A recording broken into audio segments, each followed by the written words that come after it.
Bab 9. Cara bisnis orang Cina. Meskipun orang Cina mempunyai sikap fleksibel dalam kegiatan perdagangan, pada dasarnya mereka cukup berhati-hati dan bersikap konservatif ketika menjalankan kegiatan dagang, terutama yang berkaitan dengan aspek pengurusan keuangan. Keuntungan yang diperoleh perlu diinvestasikan kembali untuk penggunaan pada masa depan. Para pedagang harus cermat dan jika bisa berhemat dengan cara mengontrol pengeluaran yang tidak perlu. Itulah sebabnya pedagang Cina lebih suka memperkerjakan sanak keluarga sendiri untuk membantu perdagangannya. Bagi orang Cina lebih baik menggaji orang yang sudah mereka kenal dan memiliki pertalian saudara daripada mengambil orang lain.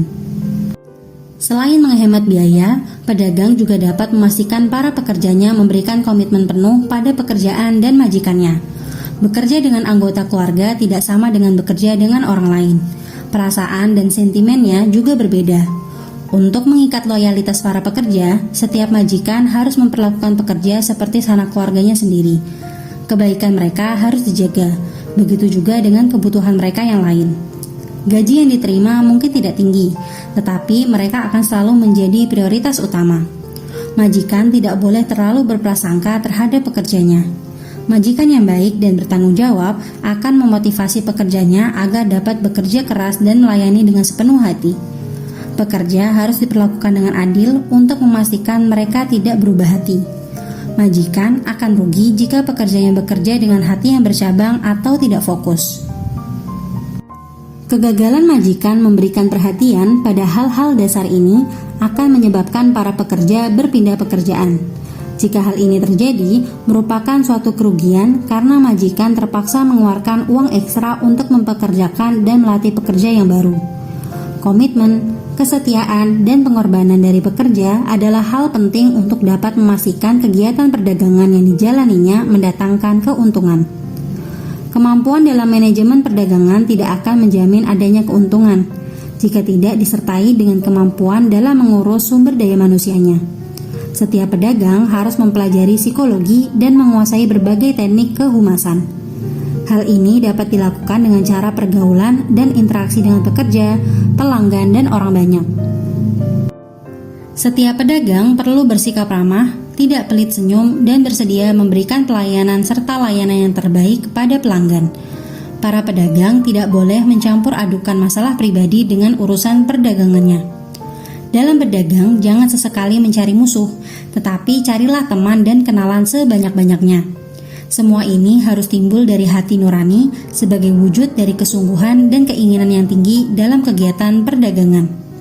Tidak usah berpura-pura dan bersandiwara, sikap yang dibuat-buat akan disadari oleh pelanggan dan orang-orang yang datang berbisnis.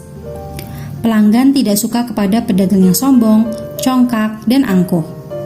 Pedagang tidak seharusnya sok pintar, tetapi harus senantiasa menghormati pelanggan setiap waktu. Setiap pelanggan ingin dilayani seperti raja, jadi tidak ada ruginya jika pedagang bersikap rendah dan berbudi bahasa yang baik. Untuk mereka yang ingin menjadi pedagang atau pengusaha yang berhasil, segala sifat negatif itu harus dibuang dan diganti dengan sikap positif. Pedagang harus ingat bahwa mereka bukan saja menjual barang dan pelayanan, melainkan image diri. Image pedagang yang baik adalah yang mampu memenuhi segala permintaan dan harapan pelanggannya. Mereka juga harus memastikan setiap barang dan layanan dapat diberikan atau disiapkan tepat pada waktunya. Pelanggan akan lebih yakin pada pedagang. Secara psikologis, hal tersebut akan mendatangkan kepercayaan orang banyak jika berurusan dengannya. Proses ini harus dipupuk terus dan berkelanjutan. Sikap sambil lalu dan kerja setengah-setengah tidak seharusnya ada dalam bentuk dan cara apapun dalam kegiatan perdagangan. Terlepas dari apakah perdagangan itu milik keluarga atau bukan, kita harus melaksanakan pekerjaan seolah-olah perdagangan itu adalah hasil keringat kita sendiri. Dalam praktek dagang orang Cina, keluarga memainkan peranan penting dan menjadi salah satu faktor keberhasilan orang Cina dalam kegiatan perdagangan. Peran serta keluarga dapat dilihat dari bentuk dukungan moral dan keuangan. Orang Cina merasa bangga jika mempunyai keluarga atau saudara kandung yang terlibat dan bekerja keras untuk memajukan perdagangannya. Orang Cina akan merasa rendah diri jika mereka gagal hidup mandiri dan hanya mendapat gaji sepanjang hidupnya. Selama seseorang itu bekerja mendapat gaji, selama itulah dia tidak bisa menjadi orang kaya dan meningkatkan kedudukan sosialnya. Orang yang mendapat gaji akan mengalami tekanan psikologis seandainya mereka tidak bercita-cita untuk membuka perdagangannya sendiri. Mereka yang menjalani kegiatan perdagangan dianggap sebagai pahlawan karena berani mengambil resiko dan tidak takut berhadapan dengan kegagalan atau kerugian. Bagi orang Cina, tanpa mengalami kerugian, keuntungan dan keberhasilan tidak mungkin datang dalam bidang apapun yang dikerjakannya. Orang Cina jarang memandang rendah kepada mereka yang gagal dalam perdagangan, karena hal itu dianggap sebagai langkah awal untuk menuju kesuksesan. Orang Cina memandang tinggi kepada mereka yang mau berusaha saat dorongan dan peluang akan diberikan kepada siapapun yang ingin terlibat dalam kegiatan perdagangan.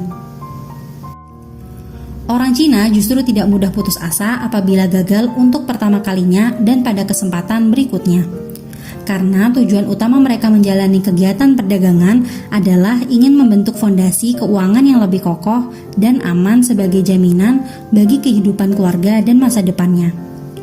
Mereka tidak mengharapkan keuntungan besar dalam sekejap mata. Bagi mereka, sudah cukup jika untung sedikit asal berkelanjutan. Yang penting, kegiatan perdagangan itu dapat memberikan pendapatan untuk memenuhi segala keperluan keluarga. Sebagian dari keuntungan itu harus disimpan untuk mengembangkan kegiatan perdagangan dan menghadapi kemungkinan apapun yang di luar dugaan. Sebagian lagi digunakan sebagai modal kerja.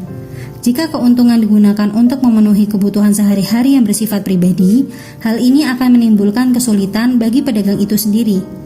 Agar hal seperti ini tidak terjadi, pedagang tidak boleh bersikap boros dan membeli barang-barang yang tidak terlalu bermanfaat, seperti membeli perabotan mahal, perhiasan mewah, dan berbelanja dengan seenaknya menuruti hawa nafsunya. Pedagang harus hidup secara sederhana. Jangan suka pamer karena itu adalah sikap yang tidak memberikan keuntungan. Tidak ada gunanya mempunyai tempat perdagangan yang cantik, mobil mewah, dan berpakaian seperti pemimpin perusahaan besar jika kegiatan perdagangannya belum ada apa-apanya. Semua itu bisa datang dengan sendirinya jika perdagangan mulai stabil dan mendatangkan keuntungan yang lumayan. Cara-cara dan pemikiran ini harus ditanamkan dengan kokoh dalam mentalitas semua pedagang. Pedagang mungkin telah menyadari hal ini, hanya yang menjadi masalah adalah tidak banyak yang berusaha melaksanakan dan mewujudkannya dalam kehidupan mereka sehari-hari.